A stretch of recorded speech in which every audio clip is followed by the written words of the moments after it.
bertemu lagi di pelajaran matematika kelas 10 khususnya dengan materi perbandingan trigonometri sudut berrelasi. Kita di sini akan membahas tentang kuadran 1, 2, kuadran 3 dan kuadran 4. Yang pertama di kuadran 1, kita mau menentukan nilai positif dan negatifnya di setiap kuadran. Untuk kuadran 1, di lingkaran tersebut tetanya yang berwarna ungu. Kemudian kita mau menentukan nilai sinnya bernilai positif atau negatif. Sin artinya depan dan miring. Miringnya ini adalah sebuah jari-jari lingkaran dan depannya adalah sumbu Y, berarti Y per R. Y-nya bernilai apa di kuadran 1? Y-nya bernilai positif, berarti untuk sin theta di kuadran 1 karena Y dan R-nya positif, berarti dia bernilai positif. Untuk cos theta-nya, cos itu yaitu samping dan miring, berarti X per R. X-nya bernilai apa? Positif, R-nya juga bernilai positif, berarti cos theta di kuadran 1 bernilai positif. Kemudian tan-nya.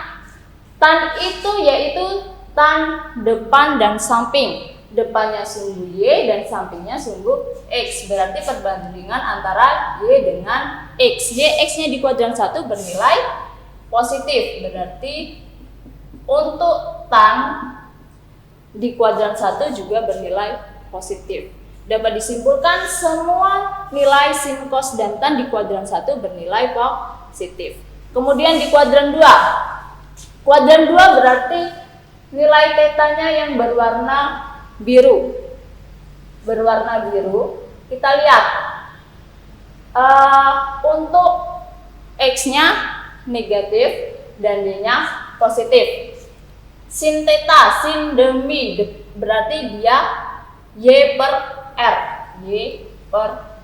Y-nya bernilai apa dia? Y-nya bernilai positif dan R-nya bernilai positif.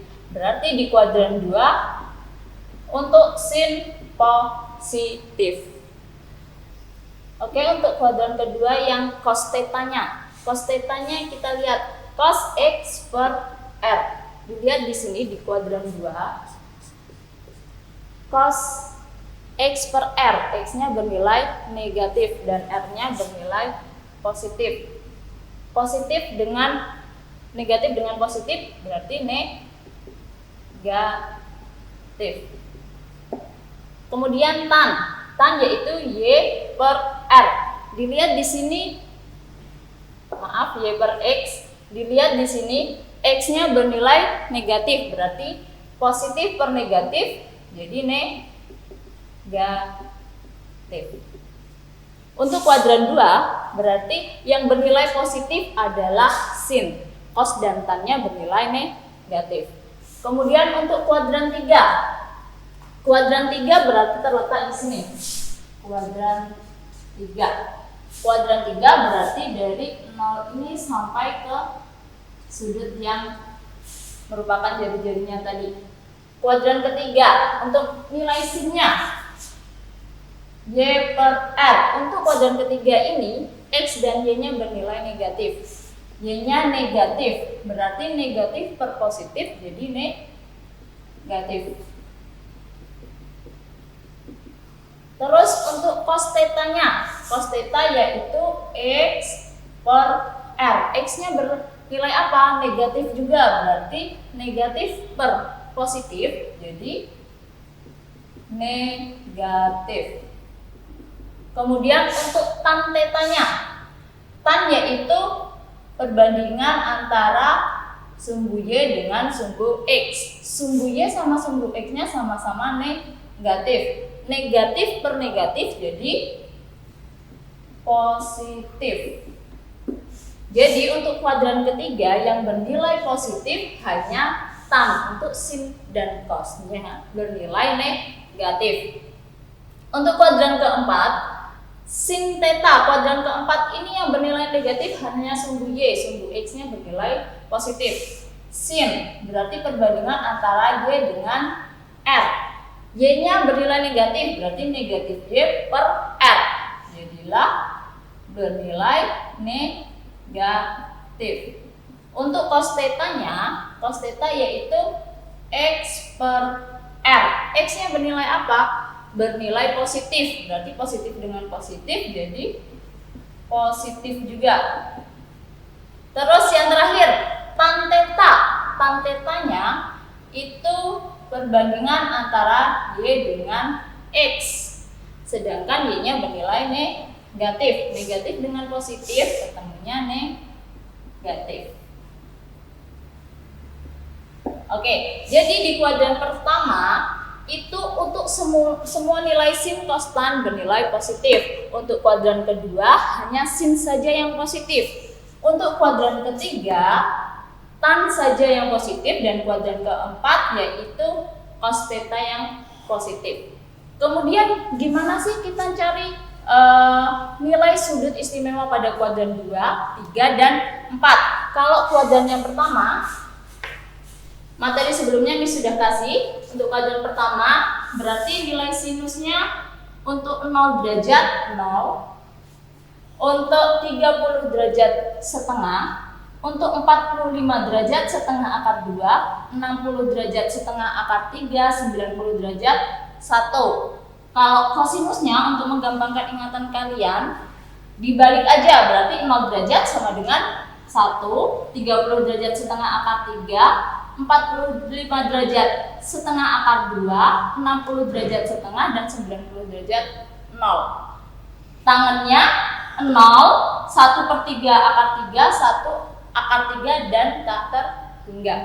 Nah, sekarang kita mau mencari sudut yang ada di kuadran 2, 3, dan 4.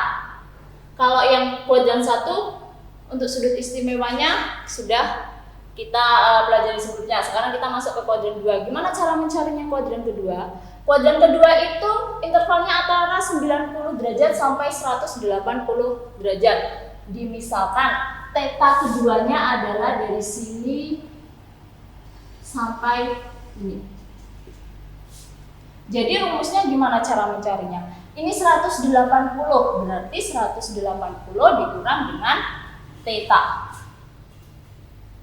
Misalnya kita cari sin theta untuk kuadran kedua, berarti sin 180 dikurang dengan alfa. Ini rumusnya. Untuk cos dan tan sama. Cos 180 dikurang alfa. Tan 180 juga dikurang alfa. Tetapi kalian tetap melihat tandanya nanti hasilnya positif atau negatif. Untuk kuadran yang ketiga, berarti dari 0 derajat sampai ke interval 180 sampai 270. Di sini 180 letaknya.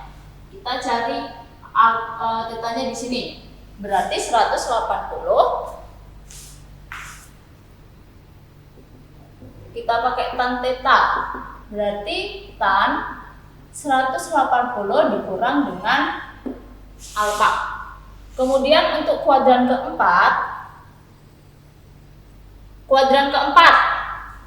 berarti intervalnya 270 sampai 360. 270 sampai 360. Yang berwarna biru ini adalah theta untuk kuadran keempat.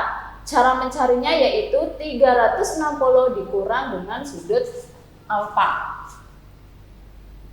Cos theta sama dengan cos 360 dikurang alfa.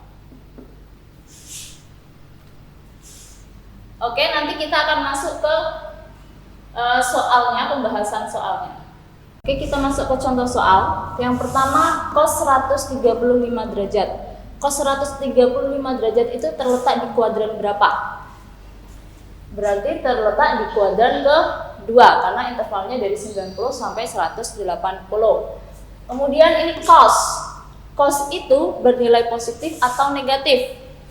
Cos bernilai negatif karena yang di kuadran 2 hanya sin yang bernilai positif. Gimana cara mencarinya? Pakai rumus yang tadi. Berarti cos Kalau di kuadran kedua 180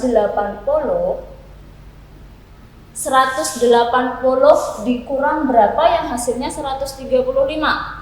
Ya, dikurang 45 derajat. Jadi negatif cos 45 derajat. Yang kita ambil hanya 45 derajatnya saja. Berapa cos 45 derajat? Setengah akar 2. Setengah akar 2. Karena dia berada di kuadran kedua, berarti negatif setengah akar 2. Kemudian untuk contoh yang kedua, sin 240 derajat. Sin 240 derajat itu berada di kuadran berapa? Di kuadran ketiga. Gimana cara mencari di kuadran ketiga?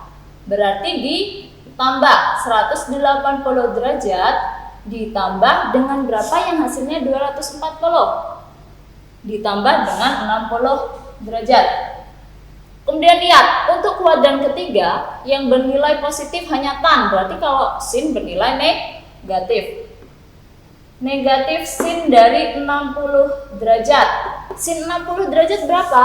Setengah akar 3. Berarti negatif setengah akar 3.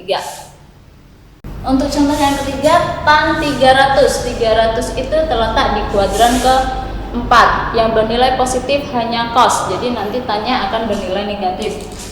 Caranya gimana? Berarti untuk kuadran ke-4-nya 360 dikurang dengan yang hasilnya 300. Berarti dikurang dengan 60 derajat. Negatif tan 60 derajat.